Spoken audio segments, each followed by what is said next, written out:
Hello, everyone. Here we are again with another panel for the Global Healing Circle.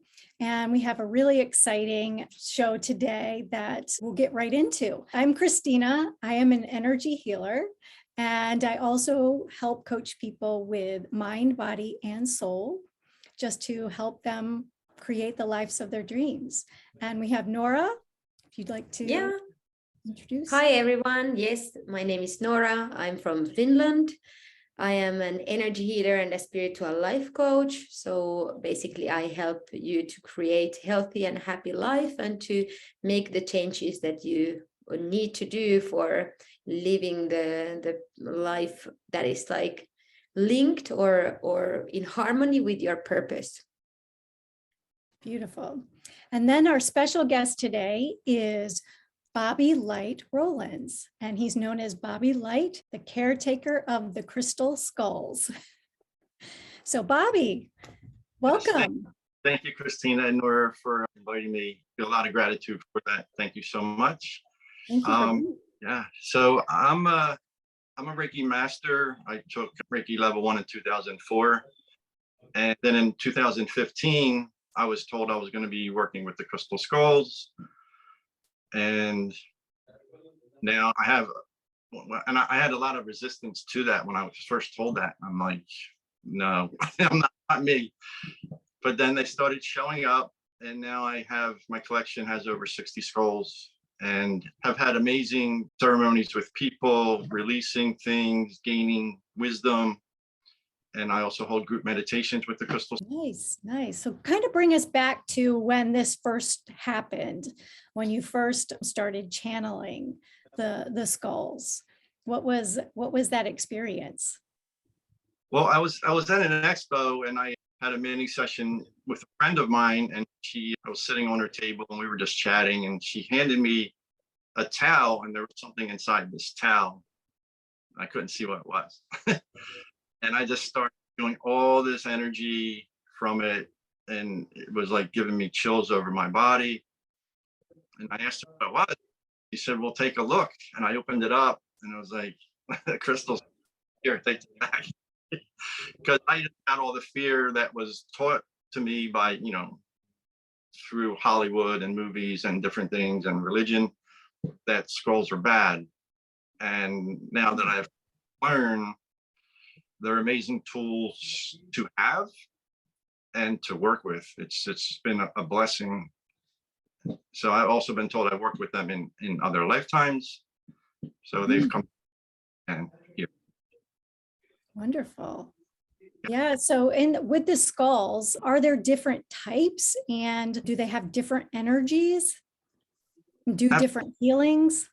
Yeah, absolutely. They do have different energies because they're carved out of crystals. So that crystals, hold different energies.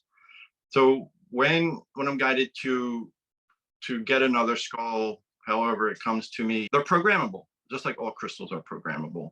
But when the skulls come to me, I program them to the energies of healing and love and compassion. And they each contain a being within each side of them. So with my journey, like if I'm going to an event and some skulls want to come, they let me know who's coming. That's how they speak. And then once I get there, I'm guided to hand them out if the person is open to that. And then they have an interaction between them. That's beautiful. And I do remember that's how we met, actually, at an event at the Delaware River at a campsite. And he presented one of the women at this event had a really profound experience. And he handed her one of the skulls. I think it was carnelian, right? Yes. I think it was carnelian. And it just calmed her right down. And then at that point was like 3 of us that were just kind of giving her loving energy. And she came out of that space she was in. It was beautiful. It was amazing. Like she had the interaction with the skull as we were able to hold the space for that to happen. Yeah. Yeah. And she was working through a lot of stuff came up for her. So she was able to work through all of that, releasing a lot of the emotion. So it was really, really great. Yeah. So what Yeah. is this skull up front here in the picture, the alien? It looks like an alien head. This is white jade with labradorite eyes. Hmm. I have a really cool story with this skull. Please share. Amazing story that, you know, some people may not believe, but this was my experience. And so I was having a guided meditation out on my deck one evening in this summertime, and there were about 8 or 10 of us there sitting around the table. I was sitting on the back porch having a group meditation with the skulls, and I was guided to place skulls in front of each person. The skull will tell me who's going to work with who. So this skull here, the alien skull, I placed in front of a woman. And as soon as I did that, she got a little awkward. She was fidgeting and like something like was in her body or wanting to be in her body. So what she started explaining to me in the group is that she had visions of spaceship coming to planet Earth and abducting people. Mm. She came to figure out that that was her past life. She was the alien. Wow. Yeah. And then one of the trips to Earth, her spaceship left her behind.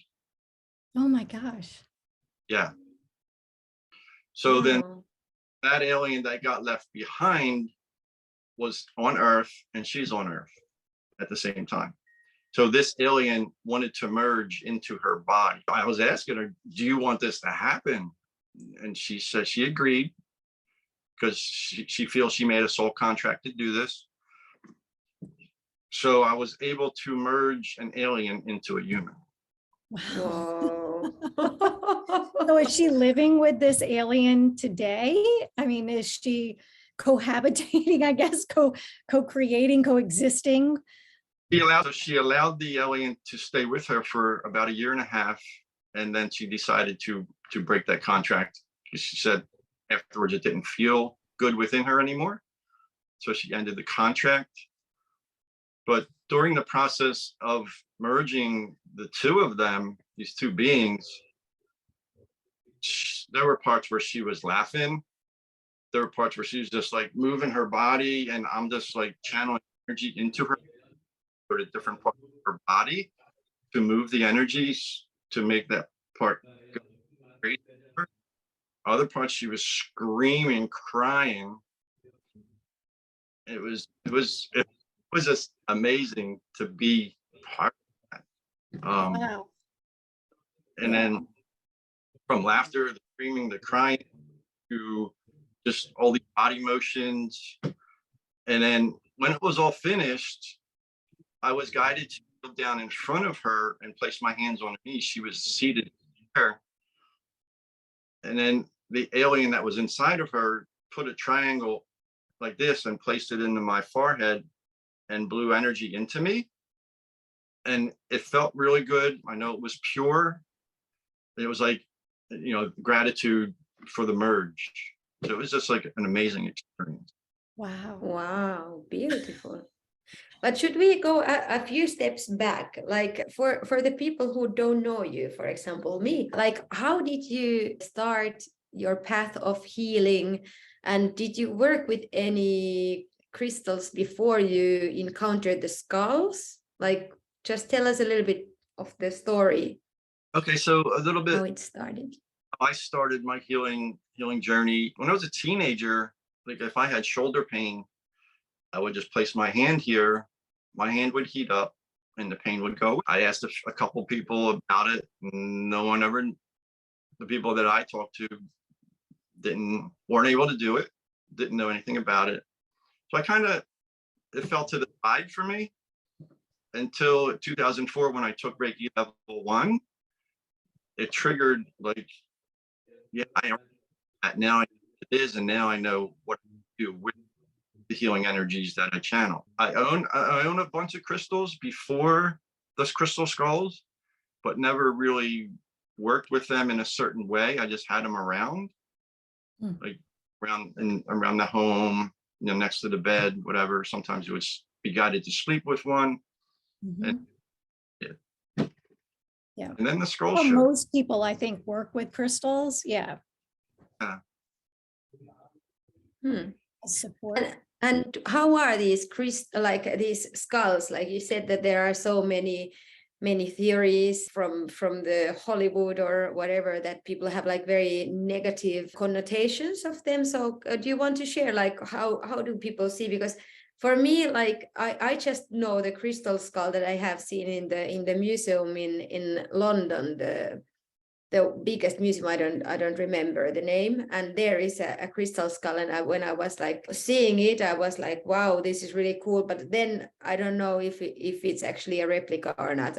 Like later I heard some story that it's a replica, but like what is this, like why is this subject so scary? Like what is wrong with the skulls in people's minds?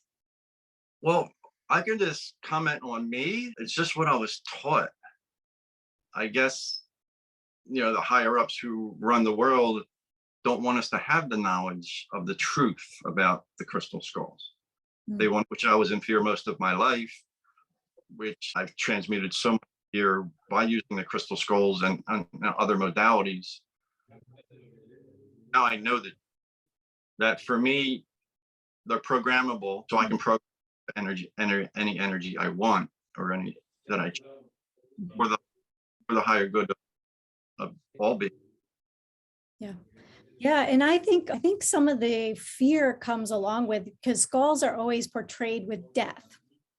Right. And death is a bad thing in a lot of cultures. So it's a very negative and scary thing. So when it's a symbol of something that's so scary that people just don't know, because it's inevitable, right?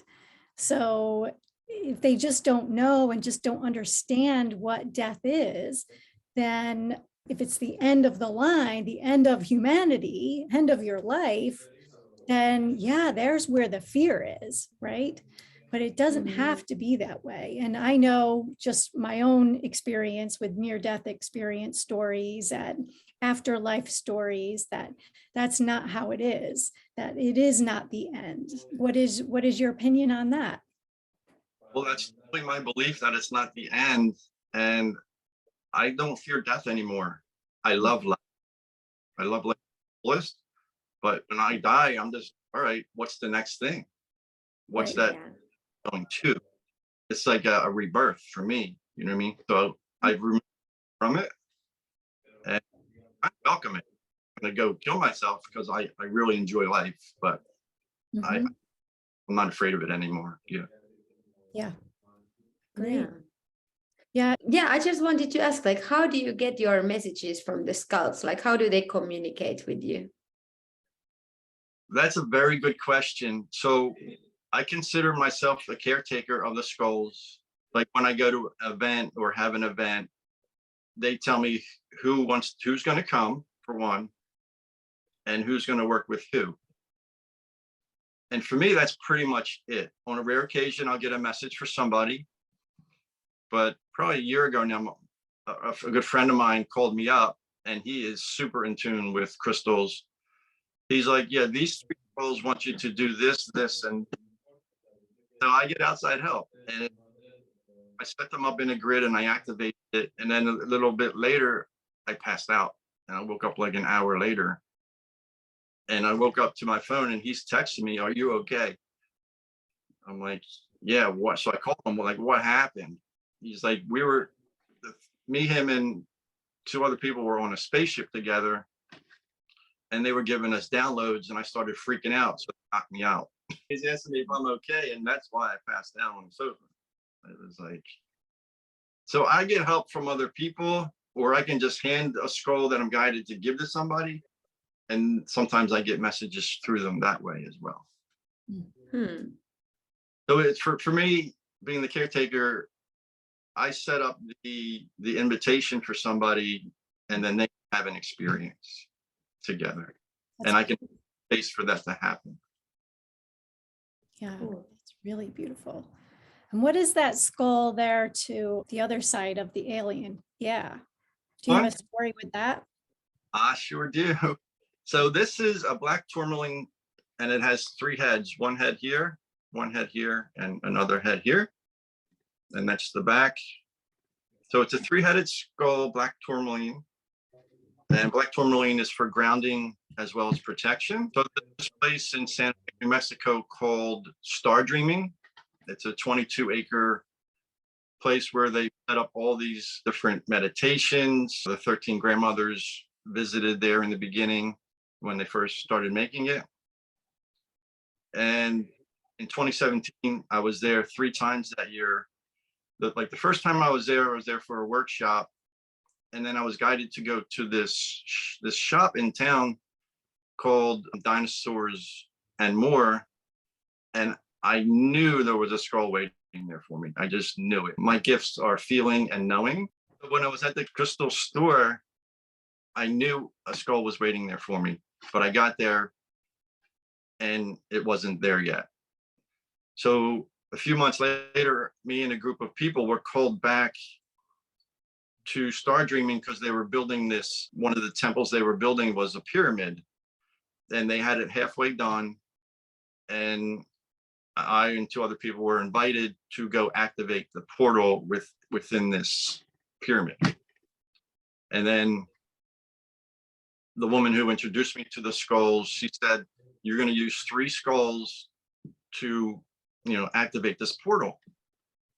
So when I'm home ready to pack for my trip, I'm asking my skull tribe, "All right, who's coming?" And I got nothing. I'm like, nobody wants to come. So I picked a few, and I brought some skulls with me, and it's always a treat going through TSA with crystal skull. So I get there, and it was like 2 hours before we're supposed to activate this portal. I'm guided to go back to Santa Fe in town to this store. And this skull is actually waiting for me there. And the store, he wanted to keep it for himself, but he was guided to bring it to the store. It's for some. And Wow. so I was guided to activate with 3 skulls. So 1 skull with 3 heads.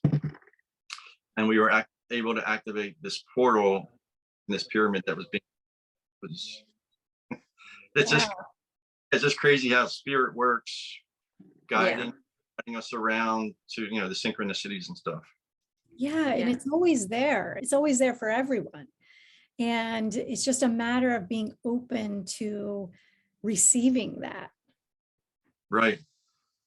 And it was releasing so much fear that I held in my body to be able to get to that point. Yes. And that's a really good point. Do you have any tips, either Noora or Bobby, about that, like to help people open up to receiving any sort of spiritual message? Yeah. So for me, meditation really helps me. In the beginning, well, even still, I get the monkey mind, but when I meditate, instead of focusing on these thoughts that are spinning around in my head, I focus on something else, either my breath or the light of a candle or a fire. And once I focus on that, then I'm able to tap in to source energy and receive any downloads that source wants to give me, or to release anything that's no longer serving me. Mm-hmm. Yeah. And Noora? Yeah, I think meditation is definitely key. I also clear a lot of old energies in my healings, because the less you carry old stagnant energy with you, the better it is, the more you are in tune with your higher self. So in that way, I think clearing and getting yourself centered and grounded is the key. And people have also different ways of getting the messages. Like some people get them in the dreams, some people get them in the meditation, some do it in automatic writing, some see numbers, some hear some people talk about stuff and get from there. So So it's basically finding your way, how the spirit works with you. So that is only like a trial and error, and seeing what is calling you, I would say. So get to know your own inner powers and to clear old stuff and stay centered. That would be my message. Yeah, and for me, it's practice. It's a practice, and it's a muscle that you are building. So doing the meditations, doing the clearings, being out in nature, being with yourself, clearing without the stimulation of the outside, because that takes up a lot of space in your mind. And so if you can get centered, it is a practice, and just keep doing it and doing it, and it will open up for you, just building that muscle. Yeah. And it's all about what is your level of awareness, like how much information can you get into your system. That's all. And it's about being self-aware and working with yourself in all the body, mind, soul levels, and just taking it from there. Mm-hmm. Mm-hmm. Yeah. Do you have any other skulls that you'd like to share? I just want to comment on what you guys said. Yeah, it's like peeling back an onion, because if we get it all at once, we'll implode. You know, the energy. Yeah. It's to take it slow doing your process if you're just starting, you know what I mean? And you'll get there. Mm-hmm. Mm-hmm. Yeah. And there are tools too, like crystals, that can kind of help you with the energy and focusing on that energy. But like you said, also just using something to focus your mind, because your mind will want to wander. And it's not about removing any thoughts from your mind, because that's not going to happen. We have thousands and thousands of thoughts all the time. So it's just not focusing on those thoughts. I have this skull here, is dragon's blood. Mm. He likes to be in the kitchen for some reason. I don't know why. And I haven't had him in the kitchen for a while, so that triggered a good memory for me to put him in the kitchen. Yeah. And do they have male, female, feminine, masculine qualities? That's a good question. I guess I'm not sure. I guess they do. Just like there's a being in each side, you know, and maybe they possess male and female like we do. That I'm not sure. And the energies of the skull can change. Sometimes, you know, the being will be in there just for a certain purpose, and then it can get switched out with another being. Just like guides, you know, some guides all the time, and some guides come and go. Like that. So do you think of them as guides? Do you think of them as that type of entity? You say beings. So are they an actual being? They are. They're a consciousness. Yes. Within each one, and consciousness is in flow all the time. And then so that can switch out. Yeah. Consciousness. See. Yeah. Nice. Nice. Yeah. And so what else are you up to as far as like, are you doing any sort of, I know you were training as a shaman, is that correct? Well, I'm learning shamanistic practices. I took a 5-month course in North Carolina, and I really learned. It was more of a remembering of practices I already knew, but they just do it in a different way. Well, geared to the earth, which I need to be grounded to the earth. I possess mountain energy, and well, just lately I've been, the universe has given me opportunities to slow down, to be the mountain and with grounded. Yeah, like when I hold space for people, I have that grounded energy, very, very intense grounding, so that they can do their healing work. I recently just had a reminder to be that mountain, and the mountain doesn't move, or it moves very, very slowly. Right. Yeah, so the shamanistic practices put me back in tune with the earth. Like I go barefoot a lot now, you know, having my feet on the ground. And I'm also taking, right now I'm taking a 6-month course for trip sitting. There's a a lot of studies and laws are changing for the use of psychedelics. And within the next 2 to 3 years, I feel that, you're going to be able to, go to a therapist and have a treatment with psychedelics. So I'm taking classes on that for now. Yeah. So when you say trip, you mean psychedelic trip, not like a travel agent. A tourist guide. Yeah. So, yeah. So that class is going pretty well. Great, great. And so do you see this kind of coming into your practice as well, the shamanism in the Reiki and the skulls? Yeah. Yeah. It's really interesting. So today I didn't read the whole message. I just seen a piece of it on my phone, and someone wants another session.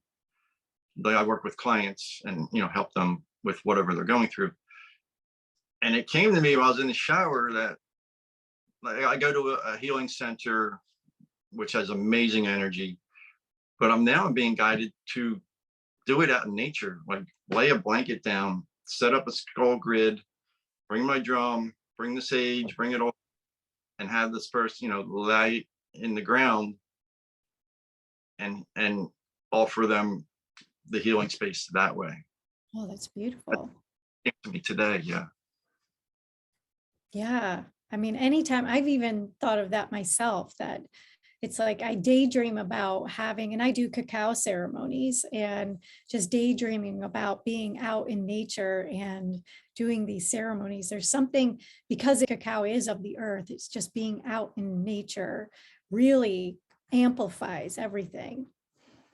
So I get that. Yeah. Nature is amazing. I've been getting out more and more, especially near water for me. And it just feels so good coming out of there. It's like, wow. Yeah, it's amazing.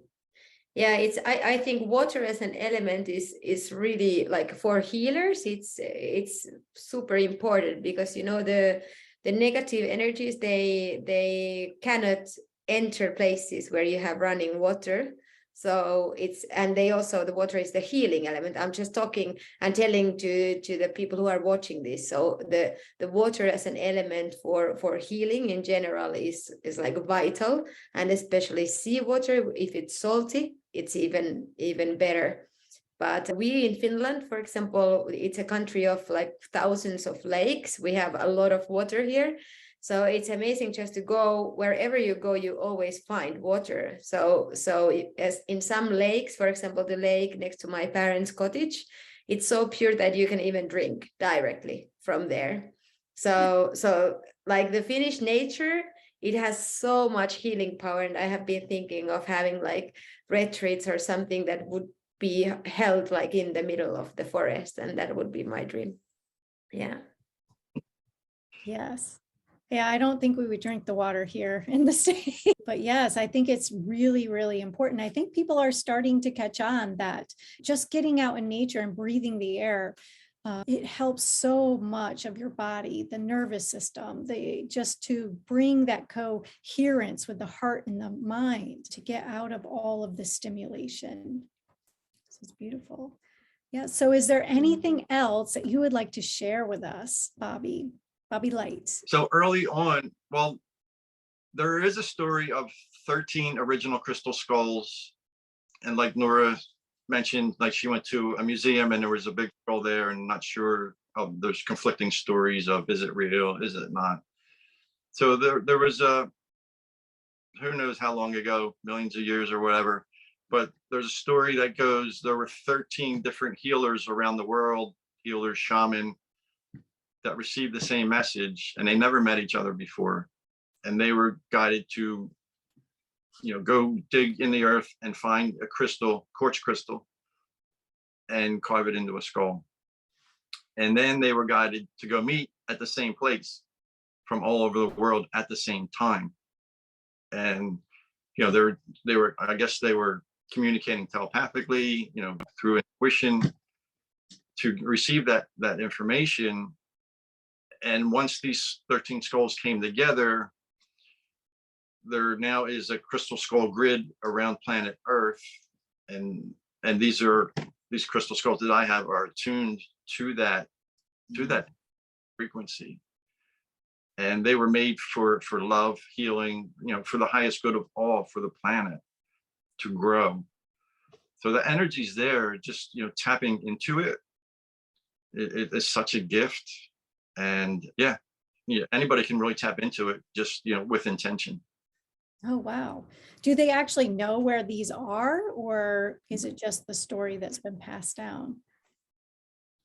That's a good question. There are 3 or 4 different crystal skulls that people say they are one of them is Max, the crystal skull. Early on in my journey, probably in 2016, I sat with Max, and the skulls that I had at that time, I brought them, and Max charged them up with that frequency of the original 13. So they have that. And where was this? Well, the woman, Joanna, I believe her name is, you can Google Max the Crystal Skull or on YouTube. And it was actually in New Jersey. She travels around the United States and Canada with Max for people. Yeah. And it was a big skull. It was like this big and very powerful. Very powerful. Wow. Very cool. Well, how can our viewers find you if they'd like to connect with you? They can connect with me on Facebook, on my website, or on Instagram at BobbylightRowlands.com. Rowlands is spelled Rowlands. Cool. Cool. Well, And does any of the skulls want to communicate with Christina or me at the moment? Do you get any messages? Let me tap in. So this skull here, it's Dream Amethyst, wants to connect with you, Christina. I'll just set it here. If you want to feel into that.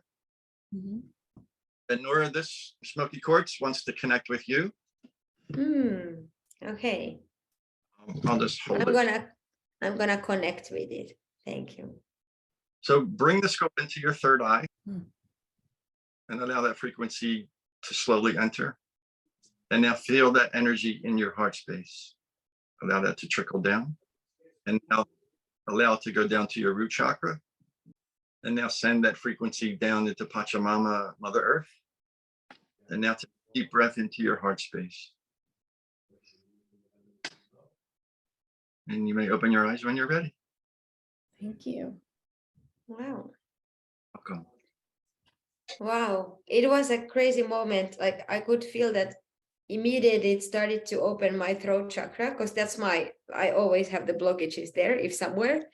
And then when the energy kind of went to my heart, it first cleared the energy out and it went to my heart. And when it went to the root and from there to the Pachamama, it opened like a channel, and I was like Wow.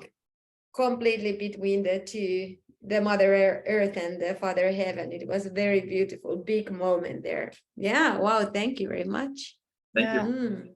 Yeah, I had my whole head heated up, and I felt this almost like beam of heat and light come up from my crown up.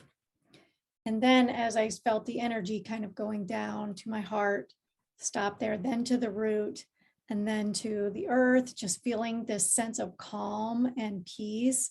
And yeah, it's beautiful, beautiful. Wow. Thank you very much. Yes. Thank you, Skulls. Yes. And I've had Wow. a terrible headache for the last couple of days. And that's definitely, I felt like all that pressure kind of going to the top and then poof. Oh my God, that's awesome. Wow. So now it's ending, your headache. That's great. Yeah. It's definitely not even what it was 5-10 minutes ago. Wow. Amazing. So thank you. Yes. Yeah. Wow. Thank you so much. This was wonderful and so interesting. And Definitely. Yeah, so I'd just like to say we'll have all the information about Bobby in the description. And please, any questions, comments, subscribe, like, and we will see you next time. Yes. Bye. Thank you. you. Bye.